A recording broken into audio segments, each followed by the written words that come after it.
Allow me to welcome you all to the fourth session of the inaugural History of Medicine Week.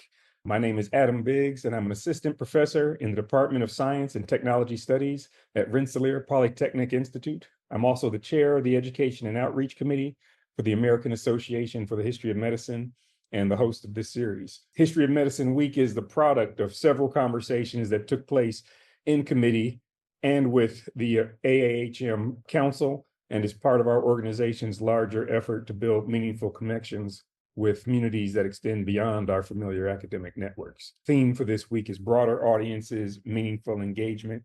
And today we're talking with Elena Conis, the recipient of the 2024 Welsh Medal, which was awarded to her book, How to Sell a Poison: The Rise, Fall, and Toxic Return of DDT, for its outstanding scholarly merit in the field of medical history. Thank you, Adam, for that introduction. And thank you for having me. It's great to be here. And I also want to thank those who are on the Zoom today. I see lots of familiar names. So I'm looking forward to the conversation. We got a lot more introduction for you too, Elena. So okay. we're going to try to embarrass you as much as possible. All right, noted. All right. So Elena is a writer and historian of medicine, public health, and the environment. She is the acting dean and professor of the UC Berkeley School of Journalism, a professor in the Department of History, and an affiliate and board member of the Center for Science, Technology, Medicine, and Society at UC Berkeley. Prior to Berkeley, she was a professor of history and the Mellon Fellow in Health and Humanities at Emory University, the Kane Fellow at the Science History Institute, and an award-winning health columnist for the Los Angeles Times. In addition, How to Sell a Poison, she is the author of Vaccine Nation, America's Changing Relationship with Immunization, which received the 2015 Arthur J. Visseltier Award from the American Public Health Association. She is also co-authored with Amy Medeiros and Sandra Eder, Pink and Blue, Gender, Culture, and the Health of Children, which was published in 2021. Her research has been supported by the National Endowment for the Humanities and the National Institutes of Health. She holds a PhD in History of Medicine from UCSF, master's degrees in Journalism and Public Health from Berkeley, and a bachelor's degree in Biology from Columbia University. So, I mean, you're only embarrassing yourself here, Elena. I mean, you're just you're just striving and achieving so well. And I'm so glad we were able to put this together. I can't think of anyone more appropriate to speak with about this week's themes, broader audiences, meaningful engagement. I'm very glad to have you with us here today. Oh, thank you, Adam. I really appreciate it. And again, I'm really looking forward to talking about this because I think about it all the time. Nice, very nice. And so I'll say this, I'm going to go ahead and as our conversation is going to our audience members, if you have questions, you can put them in the chat anytime you like, and we will try to address them during the next hour or so. So feel free to put those in, anytime. And let me just kind of start by sharing that the members of the award committee wanted to express their immense enthusiasm for your work and stressed that it was selected from an unusually high number of eligible books this year. I think that speaks to both the richness of work and the vibrancy of the field, but also to the most outstanding quality of your work. So congratulations. Thank you. Thank you. I'm going to keep pouring it on for a little bit here, Lance. Okay. Try to enjoy it. Stop squirming. Okay. And some of these, I think you'll be familiar with some of these quotes. Many of them are from our association members, right? But the first one was from the Los Angeles Review of Books. They write, Conis writes with a journalist's clarity and remove, and a historian's exacting fidelity to primary sources. She conveys her findings through narrative more than through historical argument, with scenes rich in dialogue and description. Alan Brandt, long-standing member and well-loved member in the AAHM, writes, in How to Sell a Poison, Elena Conis skillfully narrates the complex, toxic history of DDT, among the world's most popular and dangerous chemical pesticides. Initially heralded, ultimately banned, still widely used, the vagaries of the production, sale, and regulation of DDT opens up the most fundamental questions of corporate greed, the role of government, and scientific practice. Anyone interested in the problem of scientific authority in our toxic world should read this important, essential book. Sam Roberts from Columbia says, Elena Conis has rendered a frightening and thoroughly researched account of the poisoning of our environment and ourselves. With great precision and keen analysis, she plainly lays out the case for how one of the 20th century's most large-scale toxic exposure events was the direct result of corporate greed and manufactured doubt of science. The story always has been urgent, but no more so than now. And then lastly, from Susan Reverby, the phrase, trust the science, should be replaced with understand how the science gets made. This deeply researched, beautifully written, and well-argued explanation of how DDT was sold, misregulated, and resold should scare everyone from the ardent scientist to the fearful conspiracy theorist into rethinking. And I think that's one of the more provocative. That is, yeah, one of the more provocative. I love that quote from Susan, because that really gets at something that I was trying to do with this book. But if I can say something about audiences here, Adam, it's funny to hear all of these quotes, because one thing that I'm thinking about is that when you complete a book, it's the sort of endeavor that takes forever, as so many of us know, and you pour so much time and thought and energy into it, and you never know what's going to come of it. And when I finished this one, I had an editor who absolutely loved it. And I remember him saying like that he was just so delighted to work on this book with me and knew that this book was going to find its moment, and he didn't know when it was going to be. And I was so gratified for that, because, you know, back home, we all have our readers. And for my first book, my readers were my parents and my husband. And they read my first book, Vaccine Nation, and they would, you know, let out like, yeah, wow, right on, you know. And then I got to this book and they were like, yeah, no, thanks. I don't want to read that. You know, what? You're writing about what? No, never mind. You're on your own on this one. So I finished this book really feeling like happy with it myself, but really not knowing who the audience was and how I was going to find its audience. And it's a question that I still have for this book. So that's why I'm really happy to be talking about audiences with respect to this book in particular. And family will always keep it honest with you, won't they? Yes, they will. Yes, they will. Well, maybe you can tell us, though, a little bit about how you came to this topic, Elena. Yeah, I'm happy to. So it actually starts in a couple of ways. And one was while I was doing my master's in public health, I was at a global health conference, and I was at Berkeley and this conference was at Stanford. And I was in a room full of malaria experts, global health experts, and suddenly the conversation turned to DDT. And this was a long time ago. This was the year 2000. I was a graduate student. And I think it was Jeff Sachs who was on a panel of speakers and said, well, it's really, you know, time to bring DDT back. And everybody on the panel nodded.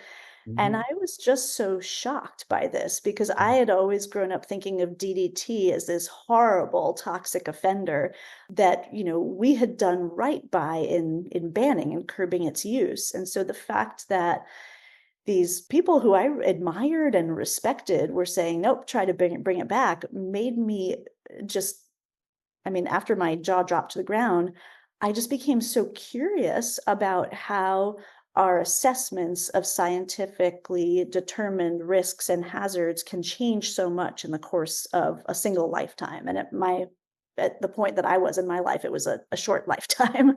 You know, I was in my 20s and we were suddenly talking about completely rethinking something that, you know, when I was a kid and a teenager, I had thought was just horribly poisonous. So it was always in the back of my mind as a topic that I was interested in. But when I worked on my PhD, I was coming out of newsrooms. There was a lot of talk about vaccines and vaccination. And so I focused on vaccination for several years. And the funny thing was, DDT came up in my research and pesticides came up in my research. And they came up because what I found was that at mid-century in the US, mid-20th century in the US, there were folks who were skeptical of the new polio vaccines and were saying, what are all these new hazardous things in our environment? We've got vaccines, we've got pesticides, we've got chemicals in our food, we've got, you know, Coca-Cola, cigarettes. And these were the people who were aware of some of the risks that we all later would agree we needed to curb, although we didn't necessarily agree with their views on vaccines, many of us later on.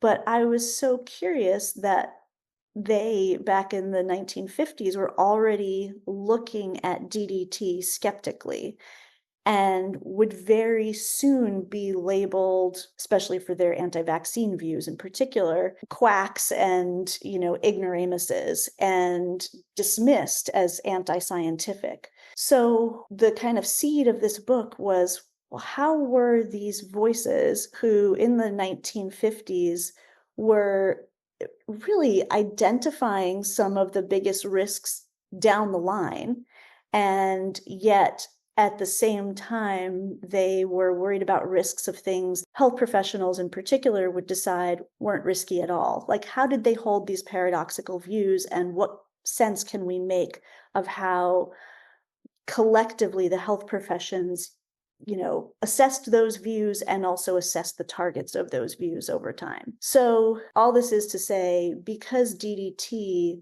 was constantly referenced by anti-vaccine groups from the 50s through the 60s through the 70s into the 80s, and I had had this experience of seeing DDT be reassessed in the 2000s, I thought, hold on, I want to look at this chemical and think about how we've understood it over time, how it's been talked about, and how we've regulated it based on ever shifting and competing ideas about its benefits and its risks. I'll say one of the experiences that I had reading your book was really it was extraordinary for me, I think, in a way that similar to what you're describing, but I actually found myself strangely sympathetic to DDT in some way that I did not, I think I had a similar sense of it being, how do we say, it was the bad guy in the story, but you really tell a story that makes it so much more complex. I'm so glad that you brought that up, because I think I want to tie this back to the topic of audiences too. But when I was researching DDT, I went into the archives, and I kind of tried to start at the beginning. DDT was synthesized in the 1800s, but it was found again and studied anew starting in the late 1930s and studied extensively in the 1940s. And so, few in the beginning, it was just summers that I was deep in these archival sources. I started to realize that I was adopting the worldview of the people who were studying it. And there were a couple of famous episodes, in one case where a representative of the chemical company that was pushing DDT took it to the Surgeon General and said, I'm going to eat it to prove to you that it's safe. And I remember when I first saw that, I just thought, oh my God, that's crazy. But then after 2 summers of being steeped in these archival materials, I woke up one morning and I literally was like, wow, I would eat the DDT now. Like, I would eat the DDT. And I wanted to capture that in the book. I wanted to so immerse the reader so that they felt as I did, and so that they felt like, well, hold on, it's like safe and necessary in the moment in which that was the scientific consensus. And then I wanted them to shift and be like, oh God, that's horrible. It's killing birds. No, we've got to get rid of it, when it became the environmentalist story. And I wanted the reader to kind of feel the way I did in the archives, even while I was also trying to embed all of this within a larger set of historical arguments. Well, and you even talk about how some of his son was also eating like DDT to kind of show off to friends, and those were like, it made me think of two things. And we have a question from Lara Freidenfeld, so we'll get to that as well. But it struck me that there was this like performative element that was involved with getting this chemical accepted, right? And part of the performance is this narrative of it being a magic bullet of sorts for several types of ailments. And that also sort of combined with this idea, well, I can eat it and I'll eat it in front of you, and that'll affirm how safe it is, really sort of, I thought, was an extraordinary like part of the story. Like crafting the narrative of this chemical early on was, I think it spoke to like the appeal of these very, I want to say, dramatic gestures. Yeah, and I think there's a couple of things going on there, and maybe I'll just point to one or two of them. But in terms of the history, by the time we get to the middle of the 20th century, pesticides are widely known as really toxic chemicals. And so the novelty of DDT was that it killed pests, but it wouldn't kill you. Like if you ate too many apples that had been dusted with arsenic, you were going to be violently ill or dead. But you, in this case, could eat the DDT. And these scientists were so like overjoyed that they had found something that they actually did use the word miracle and miraculous and magic bullet and miracle drug was what they called it, even though it wasn't a drug. But they applied that moniker because they knew that with a pesticide this safe to humans, it could protect humans from diseases like malaria, yellow fever, dengue, and typhus, and down the list. So there was something performative about it. There was also just so much exuberance in those gestures. And I want to add on this kind of narrative set of choices that I made in weaving that into the book, because I knew, having like read all the history, that people were eating DDT in the beginning, and then they just kept coming back to that stunt decade after decade. Like that was the stunt. But then that was a deliberate choice to put it in bodies. But DDT's persistence in bodies also became part of the set of arguments against it when people were talking about bringing it back in the 90s and 2000s. So there was that narrative choice to kind of play up with that tension, and also just that like handy visual of like people swallowing it, deliberately taking it into their bodies, and then people later, having their blood tested and finding that it was in their bodies unwittingly. And in many cases, some of these people were those who had eaten it unwittingly and against their, they wouldn't have chosen to eat it. The scientists ate it by choice, but the community members of Triana, Alabama, for instance, they didn't eat it by choice. They ate it because their food supply was contaminated against their will. So they were getting it from the fish that they had been Exactly. I want to say fish that they had caught in Yes. a contaminated lake. In the Tennessee River. Yeah. Yeah. And I realize now that we're talking about this as everybody has read the book, which I'm sure everybody hasn't. So maybe I could just take a minute to just sort of outline what I do in the book, which is to follow the story of DDT from its kind of rediscovery during the Second World War to reassessments recently, like literally in the 2010s and 2020s, of its cross-generational health effects in humans and also to some extent in wildlife. And so I follow the chemical through a number of different communities of scientists who promoted it, communities of scientists who were skeptical of it, communities of activists who wanted it banned because they were worried about its ecological effects, activists who were worried specifically about birds, and then communities who were contaminated by it because it had found its way into their diet. And that's what we were just talking about a moment ago. So, and then just the crazy thing in the end of the book is that while I was writing, a deep sea expedition off the California coast had found tens of thousands of barrels of DDT that had been dumped on the ocean floor decades ago and then just rediscovered as I was finishing the manuscript. And they're down there leaking still to this day and contaminating marine life as well. And you said was it not like almost 500,000? Was it? Am I getting No, that wrong? Or is that last I checked, it was tens of thousands, but I don't have the exact number at the top. All right. Yeah. It seemed Yeah. like an extraordinary amount. Yes. We're getting a couple questions. Tim writes, I wonder if Rachel Carson ever commented on the phenomenon of eating DDT. That's such a good question. I never came across anything. My gosh, her papers at Yale are so extensive. So it's entirely possible that she made a comment in a letter to someone. I made extensive use of her letters, her personal letters about DDT with Marjorie Spock, who was a Long Island organic farmer in the 50s, who wanted the local county to stop spraying her land with DDT. She was convinced that her partner was being poisoned by the pesticide, and they wanted to grow all their own food on their own land and eat it, and they were just outraged. So Carson actually, to a great extent, was inspired to write Silent Spring. by Marjorie Spock's lawsuit, which she filed against the county and then eventually the state agriculture department. I never saw her make any mention of it myself, however, and what I do want to say about that is Carson was so careful, even in her personal writings with individuals who became her friends and who she became very close with.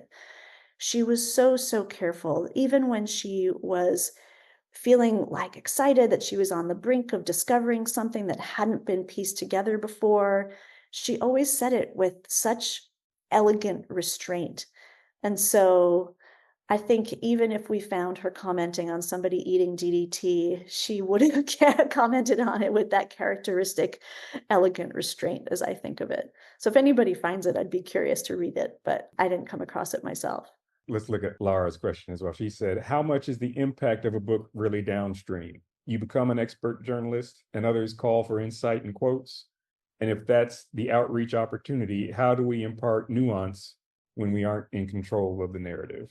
Oh, this is such a good question. And this is such a great way to kind of shift the conversation to this broader topic. The one thing that I will say is that it's so hard to predict a book's impact. And what I mean by that in answering it this way is that it's really hard to predict whether its impact will be immediate, quick, and kind of strongly felt, or if it will have a kind of softer, quieter, lingering impact down the line. I think when its impact is immediate, in my opinion, it's really hard to get that nuance into the conversation about a book. And when its impact takes a little bit more time, I think there's more opportunity to inject nuance into the conversations. However, even having said that, I still find that, I just did an interview that aired a few weeks ago on vaccination, and I spent an hour trying to infuse some nuance into the conversation that I had with this very skilled reporter.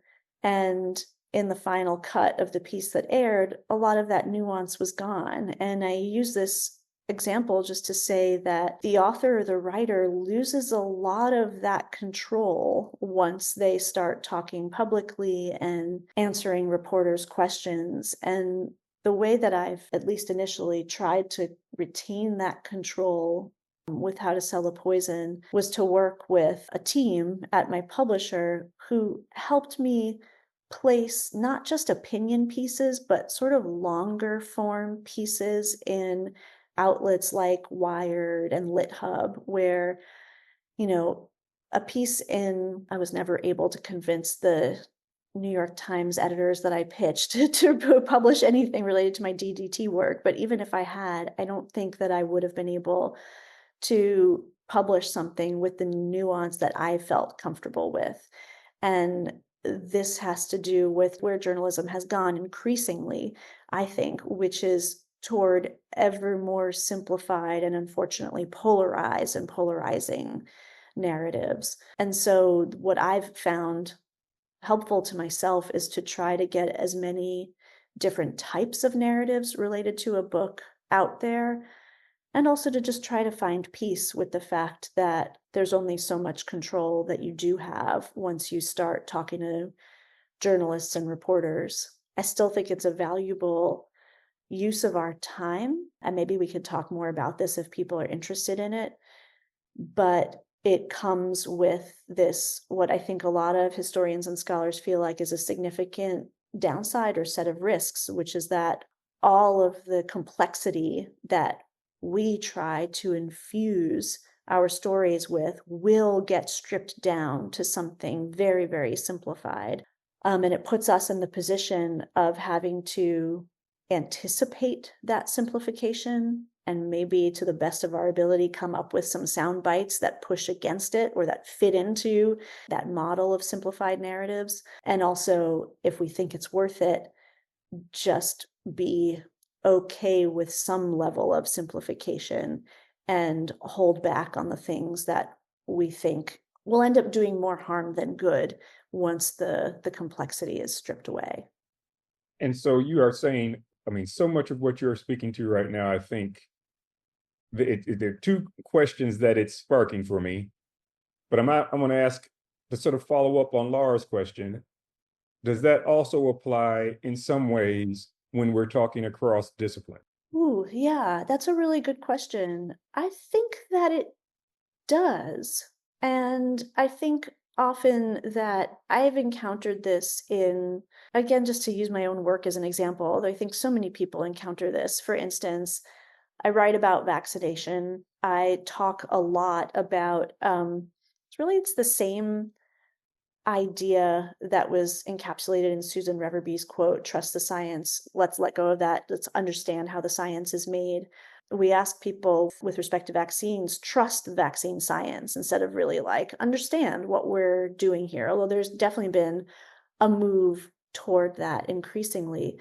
But as historians, when we look at the history of vaccination, we see a handful of things, just to kind of boil it down to a few. One, that anti-vaccination has been with us. Two, that it is not always founded in ignorance. And that three, the folks who have quote unquote anti-vaccine views, and I prefer the larger bucket of vaccine skeptical or hesitant views, sometimes have reasonable reasons for holding those views. But the moment that you accept that or take that position and see it as valid, it can alienate folks in the disciplines of immunology, vaccinology, infectious disease, and public health generally.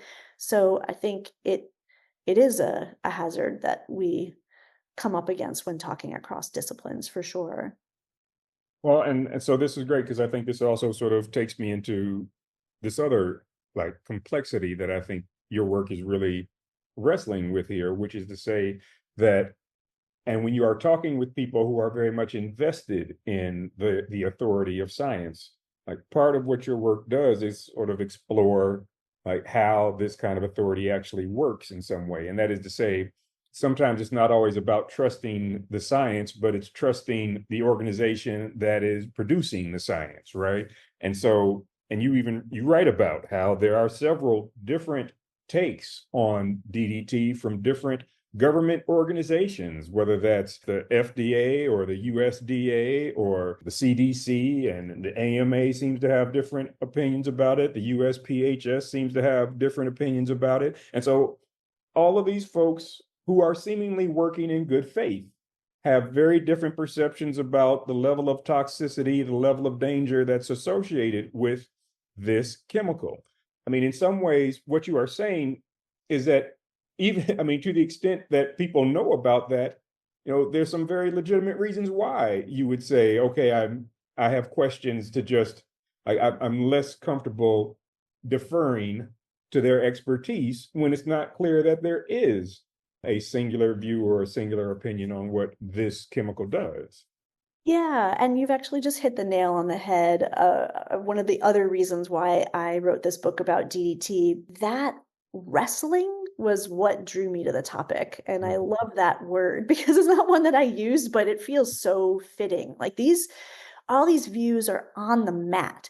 And in the end, only one is going to be left standing. But if you watch the match on Monday, this one's going to be standing. And if you watch it on Thursday, a different one's going to be standing. All this is to say that one of the main takeaways for me of this is that the assessment of risk is time bound, right? It's contextual and it is determined by consensus. And in a democratic society, that consensus is to a large extent determined by those who we've granted authority to. So the granting of authority is determined to some extent, to a great extent, by consensus. And then authority's determination of risk is granted by consensus, which is necessary because of all of these competing views, and also because these competing views kind of gain or lose weight in different moments in time, depending on everything else that's going on. And like the most simple example of this that I can offer is that in the midst of World War II, while DDT was being studied by the USDA, by the chemical company Geigy,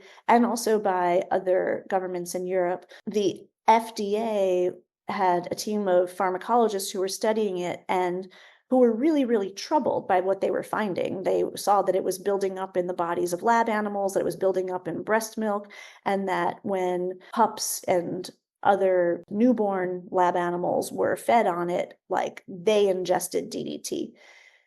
What they said was, we've got to slow this down. It has too many risks. But one of the head scientists there said, okay, I'll acknowledge that these risks are warranted in war. But when the war is over, we'll need a different calculus, right? So he saw like, okay, there's a whole bunch of things that I'm worried about now.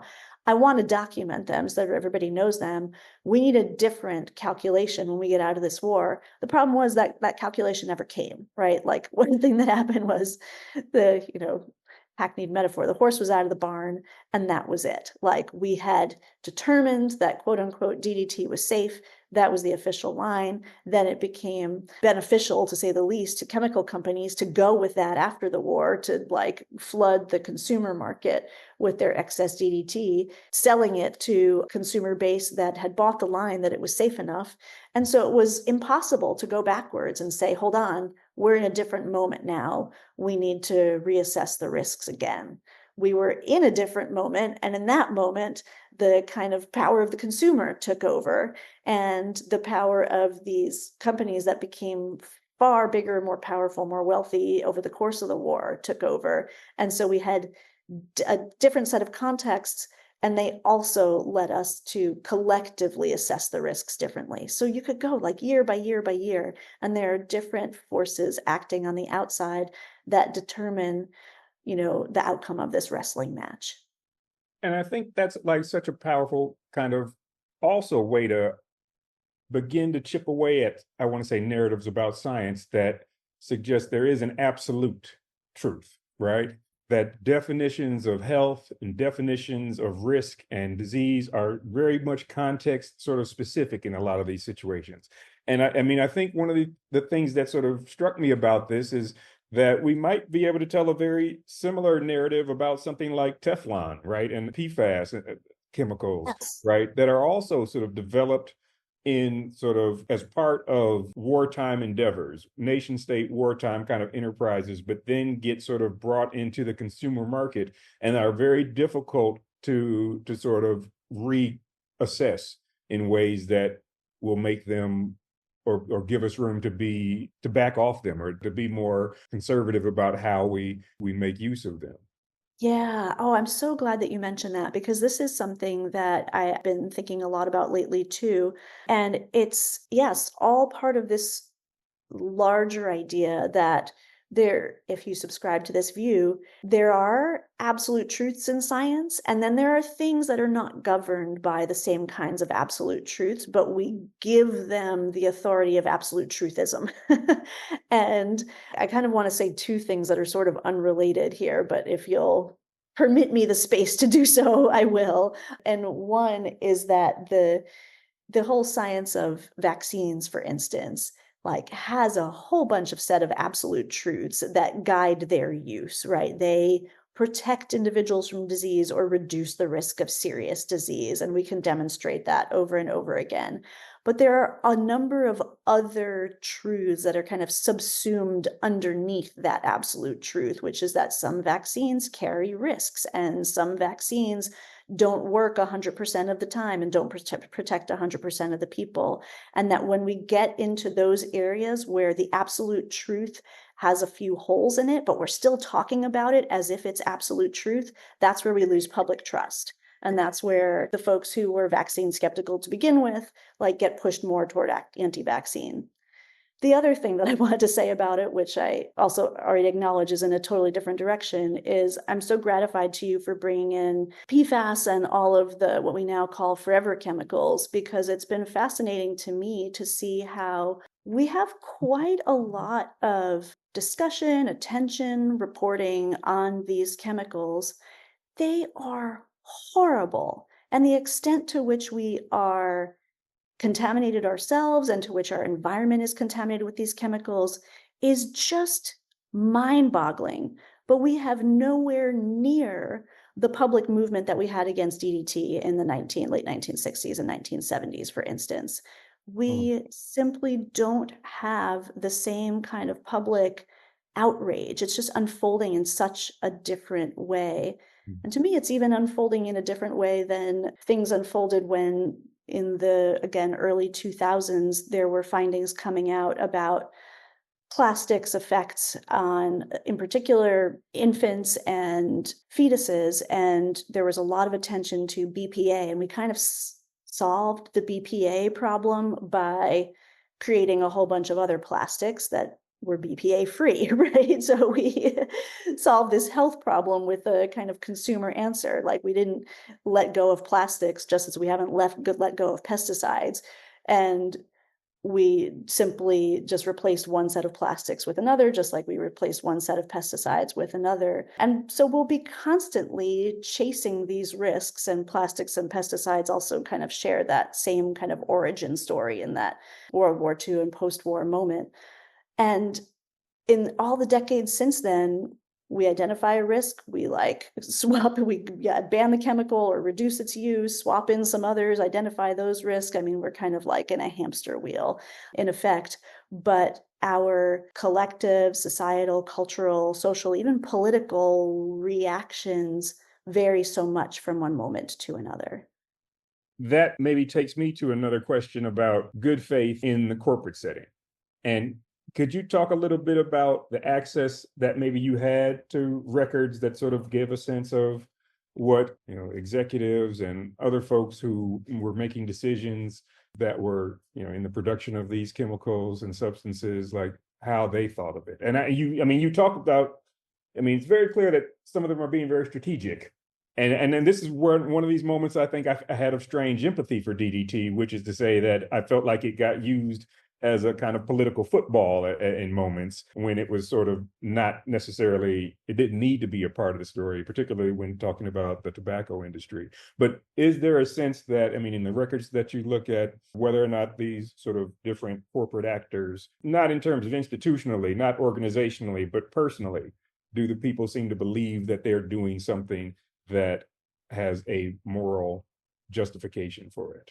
Yeah, they definitely do. So there's a few questions in that question, and one is about access to records. And I just wanted to pause there because I want to acknowledge, with like a huge shout out, the incredible work of the folks behind two collections, the UCSF Industry Documents Library, which is such an incredible resource. And that collection is just growing by the minute, it feels like. And if folks haven't used it, it's so much fun to just go browsing, and holy cow, you can find things that you just never would expect to stumble on. And then the other collection is Toxic Docs at Columbia University, which is also an incredible collection where I have found so much good material. And you can see these corporate actors having conversations about what they're worried about and how they're going to handle it. And they're careful, they're discreet,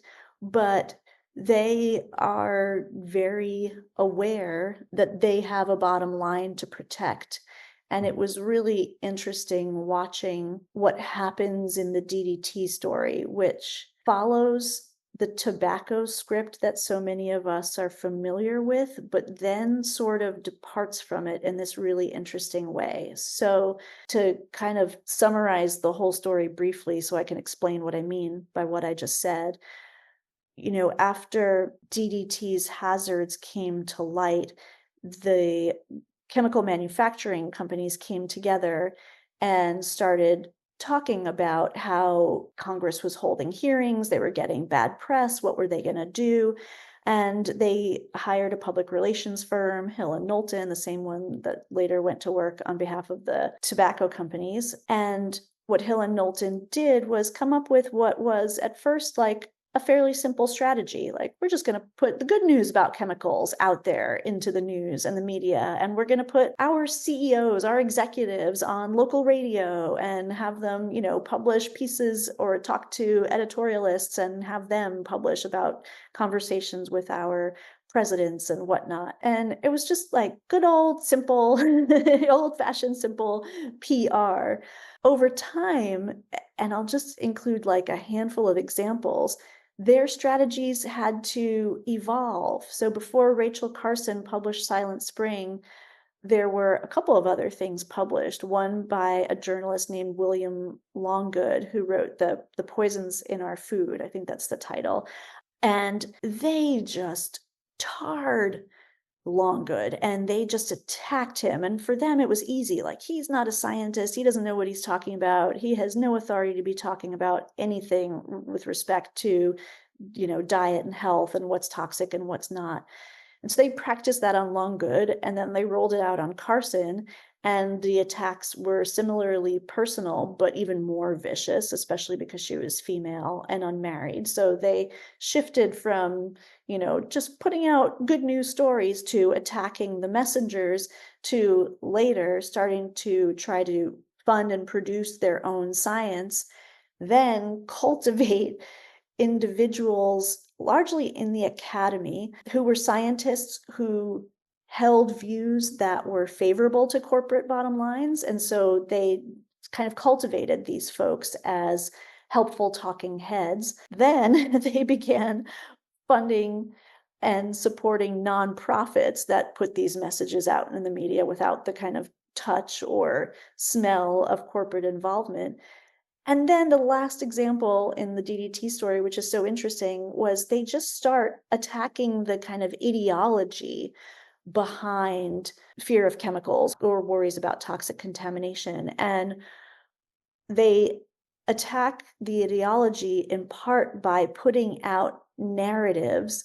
And this is so interesting because at this point, things kind of take this funny twist, which I write about in the book, where suddenly the tobacco industry starts funding nonprofit organization that publicizes a narrative about DDT, and this is in the 90s and early 2000s, that says DDT is a harmless chemical that never should have been banned. You see, when we give, this was like the moral of the story, when you give government and also civil society too much authority, they make bad decisions and they ban things like DDT, which, if we had it today, would be saving 5 million African babies a year. And they put this out like it's this like morally upstanding narrative, when in fact it's a narrative about how everybody should kind of step back, government should step back, civil society should step back, just let corporations do what they do because they know what's best.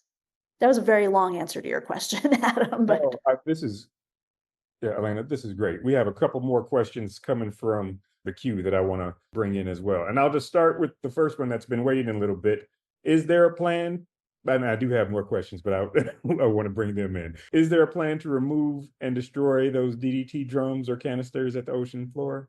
yeah, there was a plan. So the last that I followed it, when I must admit this was like a year or more ago, there was lots of investigation and exploration. So there was an investigation to go down and survey exactly how many canisters there were and to estimate how much DDT and likely other chemicals are down there. And then there were some studies that were done to determine whether it was worth it. So here's another set of risks that has to be considered, because if you disturb these barrels, you'll actually release far more chemical into the immediate environment, and it would probably have a huge negative effect on the marine life in that area. So there's like this slow poison now, or like a one-time big, immediate poison if they were to be disturbed. So I don't know what the latest findings have been, but that was the upshot of the conversation when I last checked in with it. And I have to admit, I've been writing and thinking about measles for the last 2 years. So I sort of put Okay. DDT down for a minute. So forgive me for not knowing the latest on this. But it also sort of says that in terms of how we sort of handle these chemicals that are still with us, right? And you sort of make this point very saliently that, DDT gets banned, but it's still here. Like, it's not as though it sort of disappeared just because there was a ban on it. It still lingers and can enter into our environment and into our bodies in different kinds of ways. But which is also to say that if our vision of justice in these moments is about returning things to how they were before, right? If it's about making us whole again by taking these things out of the environment, that's in many ways not really an option, right? Like, if we commit to something like that, a lot of times it seems, and I think this is also the case when we talk about toxins that are in the built environment, that are in architectural materials, that buildings that have asbestos in them, sometimes the most effective way to deal with them is to leave them alone, right? Don't disturb it, right? I guess I'm wondering, like, this is sort of one of those, call it a conundrum if we want to, that sort of makes it feel like this is the cost of what it means to be, and I don't like using this term, but it's convenient for the moment, but what it means to be modern, right? The cost of modernity comes with our willingness to live with these types of toxicities that can have a detrimental impact on our well-being. Right. Yeah. And so I'm so glad that you kind of also brought in the question of justice here. So like what you're talking about is so spot on. Like this is the world we made. Now we live in it, right? And the truth is that there are benefits to living in this world contaminated with, greenhouse gases and plastics and endocrine disrupting chemicals and pesticides and whatnot. Like that, all of these things, yes, are toxic, and that there are reasons why the market accepts that toxicity. And those reasons have to do with the benefits that we realize, whether it's from travel or like more comfortable buildings or like, being able to eat foods that we want any time of year and on down the list. But this question of justice is, I think, at the core of this. Like, yes, this is the world we made, we had to live in it, but can we all live in it in the same way? And that was the other part of the DDT story that I really wanted to weave in to this new narrative, which is how I think of it. And to get to Abhina's question, which I saw in the chat, we had this narrative of DDT that we thought it was great. Then Rachel Carson brought its hazards to light, and then we banned it, and that was that. But it was so much more complicated than that. Like, we banned it, it didn't go away. It was still in the environment, and it was in some environments more than others, and it was in some bodies more than others. And that was why I started the book in Triana, Alabama, because this community of people who had nothing to do with the science, nothing to do with the choices, weren't necessarily using DDT on their own land, ended up with the highest levels ever detected of DDT in their bodies. And they were a Black community that was living in an area where consuming fish from the local river, the Tennessee River, was like a common dietary choice for decades. So this question of, yes, this is the world that we made, now we live in it, and we live in it because we benefit, it has to be paired with this idea of like, what is the vision of justice that accompanies those choices? And who gets to benefit the most from the choices that we make to live in a world that's contaminated again with greenhouse gases and plastics and endocrine disrupting chemicals and pesticides and others on down the list, neonicotinoids and all the rest of the newer generations of chemicals that we haven't even touched on. This, of course, is like the question of environmental justice, put very simply, but it, to me, had always been left out of the DDT narrative, but is such an important part of it, as well as that latter part of the story where DDT becomes reassessed. And, the very same experts who decades before said we had to get rid of it, suddenly were saying we had to bring it back. And they had a narrative that aligned with corporate narratives, very different reasons. Right. But Yeah. again, this brings us back to this wrestling match idea, like whose view is going to come out on top, when, and why. Should I read Abna's question? She writes, this is making me rethink a musical I saw this summer, Madame Curie, about the discovery, rise, and fall of radium, another miracle chemical. I feel like this later narrative about DDT, Carson impacts how we view earlier scenarios. And it's so critical to rethink and have a more nuanced perception or perspective on this archetypical story. Yeah, first of all, I love that there's a musical about Madame Curie. It makes me wonder if there could ever be a musical about other things. Oh yeah, and Amina's telling us that it might have been called Marie Curie. It was a South Korean musical put on in London in English for the first time. Yeah, Okay. I think this is such a great idea to kind of end on, which is the fact that as historians, we take these received narratives and we have what I think is like the most enviable job of getting to look at them and completely rethink them, like from start to finish. How did we get this narrative? What's underneath it? What's missing from it? How can we retell it? And how can we separate what was true or authentic about the common prevailing received narrative and what was left out of it and why? And in DDT's story, so much was left out. It became so clear why, but it was just so, dare I say, kind of fun for me to look under all of those rocks and figure out the reasons and create a narrative that was totally fresh.